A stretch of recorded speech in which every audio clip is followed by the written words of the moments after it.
Hello, my name is Barbara Kay, and on behalf of my co-host Susan Pertnoy and the Jewish Federation of Palm Beach County, I'd like to welcome you to our program, MOSAIC.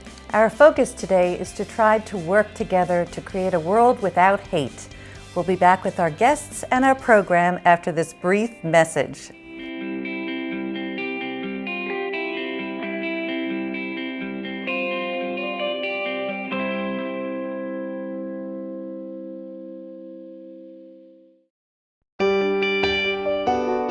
When I was young, I went to Jewish summer camp, traveled to Israel, and participated in leadership development groups.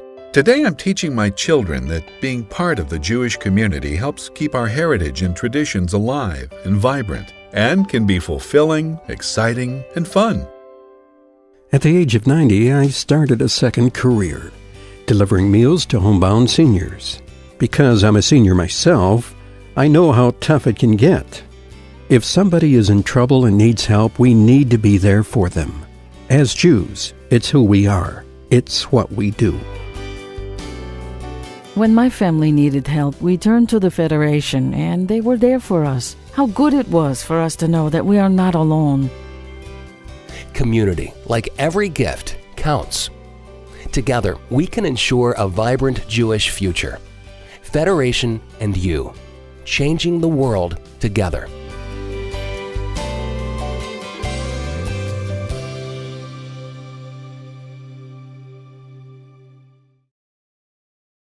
Welcome to MOSAIC. Welcome back to MOSAIC, It's good to be Abraham back, Barbara. Foxman, Good to be author, back. director, lecturer. Pish, pish. Oh my God, head of the Anti-Defamation League. My goodness, and look what I have here. Yeah, there's one missing, but that's okay. No. Seriously though, Abe, I think it would be good for our viewers to understand a little bit of the background of the Anti-Defamation League, what its purpose is, and why it's here. It was established 101 years ago in a small office in Chicago by a group of Jewish attorneys who felt that this country, as wonderful as it was in 1913 to bring them in, needed an organization to fight not only what they called defamation of the Jewish people, which is anti-Semitism, but also for equal opportunity of all Americans. And when you think 101 years ago to have this vision, Really? that you can't just fight for yourself, but you also, if you want to fight against prejudice against you, you must also embrace and fight prejudice against all. So it's been 101 years. I guess the sad part is we're still around. Yeah. But it's to fight prejudice. It's to fight bigotry. It's to fight anti-Semitism by litigation, legislation, exposure, but mostly education, education, education, from pre-K through college and the adults. And we're still fighting it. Yeah. I always say to you, I always look forward to you going out of business, I'd love that. Oh my God. I'm afraid that we cannot promise our children or grandchildren that there won't be a need for an anti-defamation league, because I don't see a vaccine on the way. I just don't see it. Yeah. I was reading your book, What Viral Hate, which talks about the press and the significance of it. And in it, it's interesting, you refer to this Holocaust Museum exhibition that I happened to do a video on it. Right. I was so impressed with it. Share what this is about, or I can do it if you want, You but do I it. no, you do it. You do it. No, you do it better. No, seriously, tell them what it was about. Well, it's how words and images can be used for propaganda to brainwash people's hearts, minds, etc. And I wrote the book on viral hate because here is this modern day communication revolution. And we can better communicate, we can talk to each other, we can educate, and yet, this new communication revolution has a dark underbelly. It's a superhighway for hate, because now it provides people, bigots, an opportunity to communicate in nanoseconds anonymously their hatred, their bigotry, their prejudice. And there's no perspective. There's no perspective. That means you go into a library, okay, and you want to study the Holocaust. What you see is 100 books on the Holocaust and 3 books which say it didn't happen. There's at least a librarian. Today you log on Holocaust, you're going to get anti-Holocaust. So it's become a platform for information, but also misinformation. Yeah, but how do you deal with this? I mean, what do you do when you get a situation like this? How can you combat it? You personally. Barbara, it's a very important question organization. because we believed in the concept that the paradigm, how do you answer bad speech? With good speech. Somebody says something, you correct them. Now, how do you deal when the bad speech comes in a tsunami? It overwhelms you. How do you respond? I don't know. Well, what we're doing, so the book is a wake-up call saying, yeah, this is a magnificent instrument, but you got to be careful. You got to make sure that you know what's on it, what your kids are seeing. So we monitor.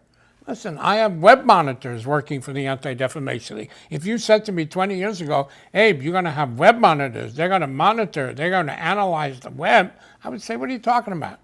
We have full-time web monitors that read in English, Arabic, Spanish to see what's out there. And we spend an awful lot of time, Barbara, with the Yahoos, the Googles, the Facebooks, the Twitters, to communicate with them, to challenge them, that they have a responsibility. They can't just say, hello, this is wonderful, it's good business. They have a responsibility to make sure that that environment is safe and user-friendly. So we're in continuous dialogue. Does this belong? Should this be on? Should this be taken off? But it's overwhelming. It's overwhelming, but it needs vigilance. Parents need to know what their kids are watching. Well, look what's happening on college campuses. Right. Well, but also, it's not only vigilance. This instrument has destroyed privacy. It's destroyed privacy. There's nothing private. Not what we see on the college campuses. We see it in industry. Nothing is sacred. Nothing is protected. But it's also doing something else, Barbara. It's also destroying civility. Because if people don't talk to each other, and they don't I talk to my grandkids this way. That's exactly right. So if you don't sit together, if you don't talk to each other, you become less and less civil. You can talk in different tone, etc. So it's a whole world that we need to first assess, understand, and then begin to learn to counterbalance. Yeah, but okay, we got these college kids. What you're saying makes tremendous sense. You've got these college kids on campus, have no way, they don't have the education, they're not literate enough to be able to respond to what their experiencing. What can we do about it? Well, we can provide resources. That's not a problem. Do you do there that? are enough. Yes, we do. We provide resources to the college campus. Also, there are resources on the web. That means to explain, to counter the hate, to counter the propaganda against Israel, etc. So, yeah, there's more data out there. The question is, how do you direct good people, good kids who are ignorant, how do you direct them to get it? That's the challenge. Okay, well, that's the challenge. How do we get people to watch MOSAIC? You know, it's as simple When and they as hear difficult. you're on, they'll watch. It's Oh, okay. maybe. Okay, so, but the problem is, all the truth today comes from that little box. Used right. to be a big box. Now it's a little box. This is the truth. This is so, and young people and people who don't know to differentiate, and there's nobody to ask, and there's no perspective. Plus, you have this curse, I call it a curse, called algorithms. And that's the science of the web, which means what does the web do? It counts every time pro and con in every issue. Mm-hmm. And the ones that are more numerous are the ones who come up with the answer. So you log on about Jew. You're going to get anti-Jew. Why? Because the bigots bombard the web 24/7 with anti-Semitic comments. And what the web does is counts. So Jew, this is what most comments on the air came, and therefore will give you a negative definition. Holocaust, we have the same thing. I've gone to Palo Alto a couple of times in the last 2 or 3 years, met with these geniuses who gave us the internet, not Al Gore, but some young geniuses. And I've said to them, these are unintended consequences of your brilliance. It's not your fault that it's being abused, God forbid. I don't say, but you have a responsibility. You can't say to me, well, Mr. Foxman, it's algorithms. That's nonsense. Find an anti-algorithm so that the positive benefits of social media are protected from the excesses. Yeah. Okay, so what can we do about Paris? What do you want to do about Paris? I want you to fix this. I mean, the situation is horrendous. Only Paris can fix Paris. No, but I mean, this is not something that is a one-shot deal. I think this is something that's going to be perpetuated. And Well- we're in it. We have a big, big challenge. There are a couple ways that Paris can fix Paris. One is to come to grips with the reality of what's going on and not closing your eyes, not denying. Europeans have a tendency to deny. It's not a problem. It's not a problem for us. So number one is to call it what it is. It's not extremism. When Hollande, when the president of France, who's been so wonderful in the last couple of days, when he gets up in front of the world and he says, what happened to Charlie Hebdo, what happened to the kosher supermarket, has nothing to do with Islam. What does that have to do with? What does it have to do? How can you ignore what it's all about? And if you cannot articulate what it's about Islam, not all of Islam, radical Islam, extremist Islam, fundamentalist, call it what you want. If you don't challenge Islam to take back its religion, why should a Muslim leader stand up and say, this is not who we are, this is not what we want to be? If the leader of France said it has nothing to do with Islam, what did they do? They killed the 12 journalists because of Jesus, because of Moses. They killed them because, and they said, we vindicated Allah. So first thing is to acknowledge what it is. We're at a war. Let's find out who. Let's say to ourselves, this is our enemy. Not all of Islam. It's not a religious war, but Islam has been hijacked by extremists. These extremists are killing other Muslims. So for us to say, no, Gornish, it has nothing to do with Islam. The President of the United States, he's calling a meeting on February 18th calling a world meeting in response to what? Radical extremism? Yes. Why can't we even articulate who we're fighting? So that's number one. Number two, I would say, for France, let's talk again about Paris, is to follow what happened here. 9/11 changed who we are, changed our values, we decided that we were going to balance risks. Yes, civil liberties, but on the other hand, security and safety and well-being. We changed our laws. We changed our habits. We gave up freedoms. We don't fly the way we used to fly. We don't go to theaters the way we used to go to theaters. We don't go to media. Our corporations have changed, et cetera, et cetera. We said we are going to adjust our way of life in order to provide life. So the Constitution says life, liberty, and the pursuit of happiness. We said, okay, first life. You have to preserve that. I don't see the French doing it. I don't see the French. I hope and pray they will. I have a feeling that the French had this Je suis Charlie, that 4 million people marched in the streets, and they think it's over. They need a 9/11 experience, response. They need to change their laws, their regulation. These two brothers, they knew they were out there. They didn't do very much. Europeans don't want to share flight manifestos. Who's flying? Who's going? Well, how serious is that? Then they have to stop with the hypocrisy. And, this is, again, it's partially the French. You watch these 40 leaders march down Champs-Élysées. Together, yeah. In a way, very nice. In a way, it was just a joke. Half of those leaders of countries, they don't respect freedom of speech, freedom of religion. They have nothing. And here in hypocrisy, they were holding hands in defense of what? Some of them, like the Prime Minister of Turkey, went back to Turkey and criticized Charlie Hebdo this week for being published. So you have to stop with the hypocrisy. Not everybody's your friend. Not everybody's your ally. And you have to have the strength to say, no, Mr. Turkey, you have more journalists sitting in prison today than China does. You're not coming here to stand with us and pontificate. Till we're ready to do that, things won't change. I hope everybody's listening, okay, and takes you seriously. Because what you're saying Yep. is a big, big comfort. You know, ADL did a Global 100 survey, and some of the things that you found were very interesting. You want to share some of that with us? Well, interesting is one way of putting it. Frightening is another. Shocking a third. Disturbing a fourth. Yeah, There was a positive aspect in it. I remind, we'll get to it.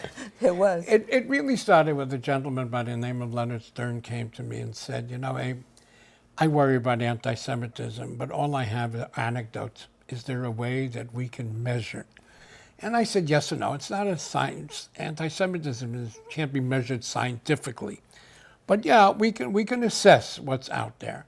And he said, okay, go and find me the index, global index, where is it? We polled over 50,000 people. It was 100 countries. In 102 countries. And the result is I wasn't surprised, I was saddened. 26%, 1 out of 4 of the adults in the world, 1 out of 4 of the adults in the world were infected by anti-Semitism. Were affected by it? Oh, they were infected. Infected, okay. I'm sorry, you're right. Infected. Infected. We're affected. They were infected. Infected. Then there were regional differences. In the Middle East and North Africa, 70, 80, 90% of the people were anti-Semitic. That means in the Arab Muslim world, it's part of their Culture. Culture, being, faith, and they are a conveyor belt to Europe. When you go back to Paris, what's part of the Paris problem? These Muslims, Arabs, who are infected in their own countries, when they relocate and they become citizens of France and Holland or Sweden, etc., bring that prejudice because they've never catharsized it out, and that raises the level. France is at 34%. That means more than 1 out of 3 French people are infected with anti-Semitism. And that's one of the largest European right. Jewish The largest, populations. yes, Yep. that's the largest Jewish community in the world. Yeah. A lot of them are leaving and going to Israel.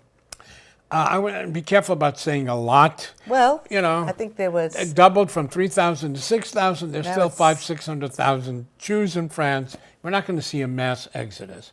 But I think the Jews are taking a look and saying, is this where I want my kids to grow up? Yeah. And more are saying no. And more are saying no. And I think at the end, the community will lessen. I don't think it will disappear. I hope it doesn't disappear. I was in Berlin a couple of months ago. We had a conference on anti-Semitism, and we were asked, so how do you feel? I said, you know what? It's no longer about the Jews. It's about Europe. The Jews, thank God, now have a place to go. Historically, they didn't have a place to go.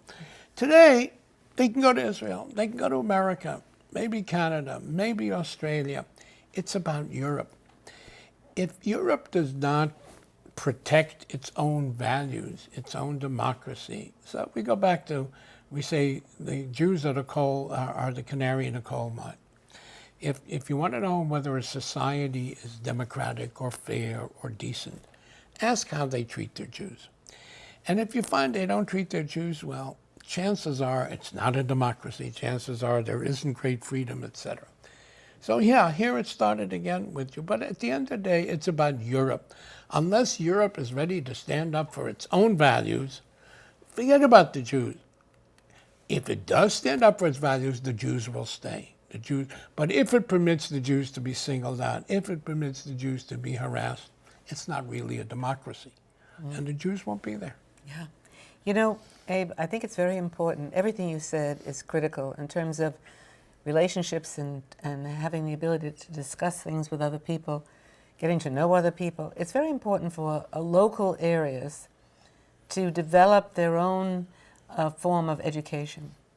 We have something here in West Palm Beach and Palm Beach called the Fellowship for Christians and Jews. Mm-hmm. And we're going to meet the director of that in the second half of the program. But I have to tell you something.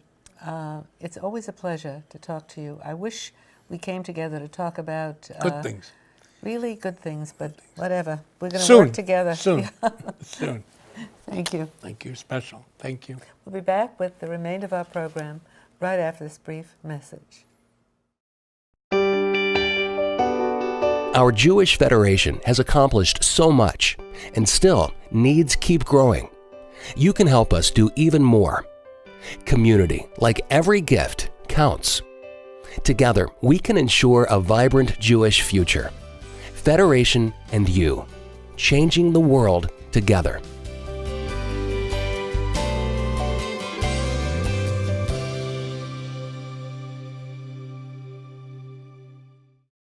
Welcome back, and welcome to you, John Randolph, Thank you. Chairman of the Palm Beach Fellowship of Christian and Jews. May I call you Skip? Please do, yes. Skip, what is the mission of the fellowship? If I first might explain how we were founded. We were founded in 1993 by a handful of people who were concerned about anti-Semitism in the town of Palm Beach and how it seemed to be becoming more rampant. And those 5 people then began speaking to other people in the community who were concerned about the problem.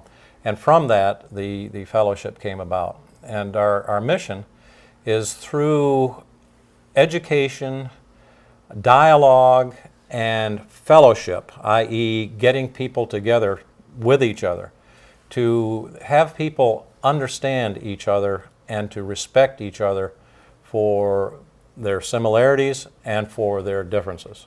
Can we go back to the beginning of the grassroots effort? Yes. I'm going to tell you a little something. I actually grew up in Palm Beach, and when I was in middle school, I had a yearbook, and I still have it, that says, "To the first Jew I've ever met, to the nicest Jew I've ever met." And I had one date with a girlfriend who had invited me to play tennis at the Everglades Club.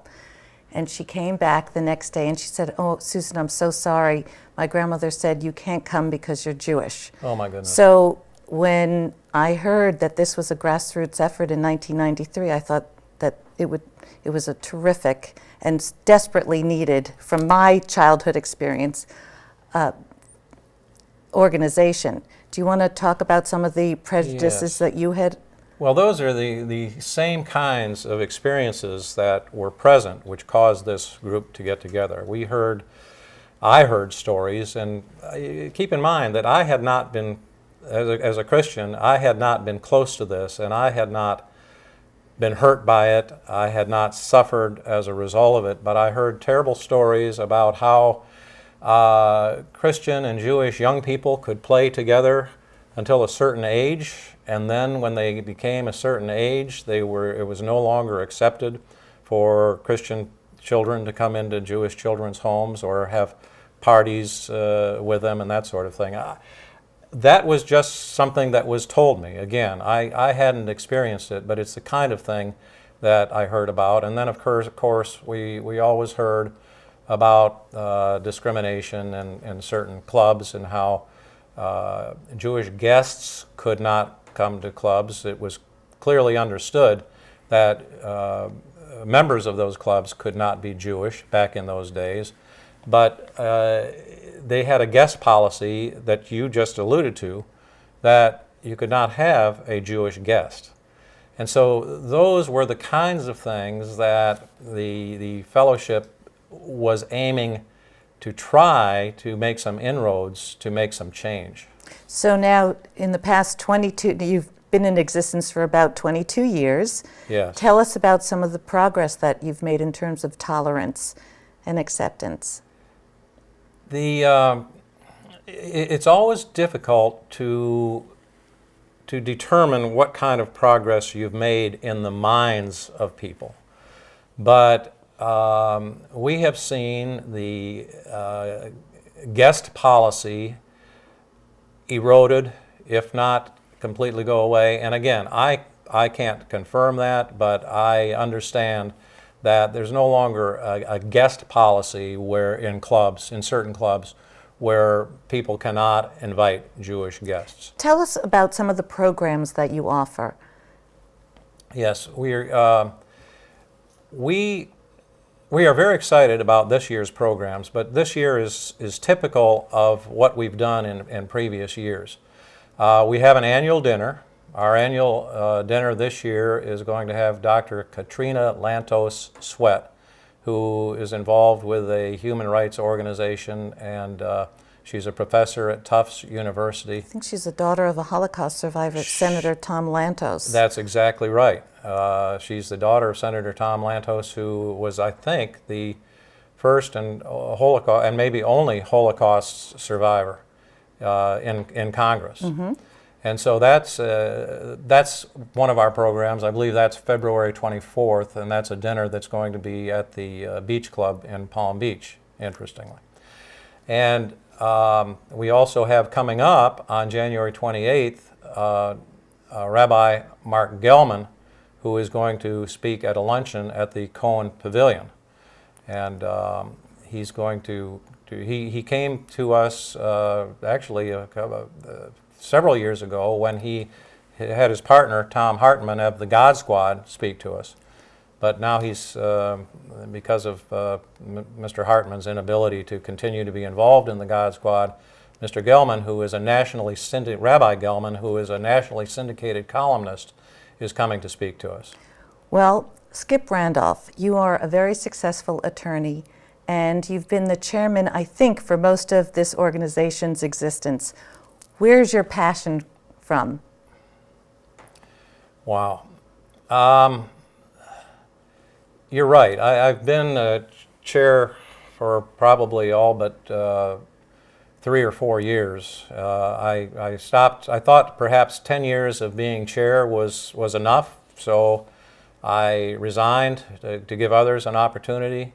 And then after a few years, I was asked to come back, and I did because, as you indicated, I do have a passion for this. And I think my passion comes from not wanting to see people being hurt.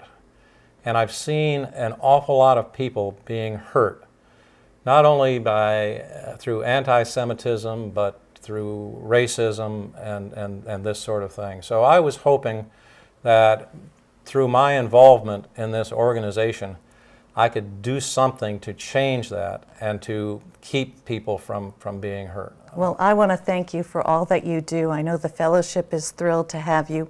You are truly a man who repairs the world. Tikkun olam is the word in Hebrew, is the saying in Hebrew. Thank you so much for joining us. Thank you very much. Susan, the program was intense. You know, you can't be indifferent. You've got to make a difference. You've got to pay attention. And you have to speak out. Without question. Thank you so much for being with us. Be with us again next week when we have another look into the Jewish world. Goodbye from MOSAIC.